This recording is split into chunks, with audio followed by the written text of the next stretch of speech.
up. Okay, like that. Then 3 fingers wrap around the grip. Then slot, may bacon slot dito. Instead of ganyan yung kamay mo, you tilt it 10 degrees. Then press, then wrap around the 4 fingers. Wrap around. Oh. Okay.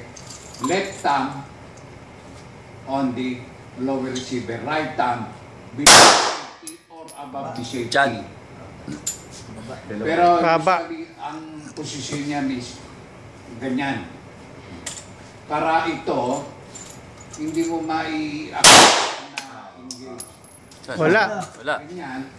Wala. And then the space. Mababa. More bigger space. Last contact. Pag ganyan.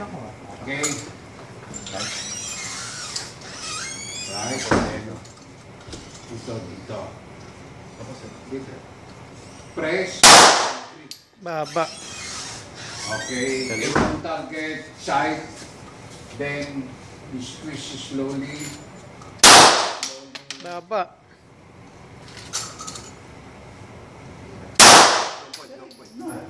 Point up. Wala. Out. Kalabitin mo. Yes. Dry fire. Do the dry fire. Okay. Squeeze.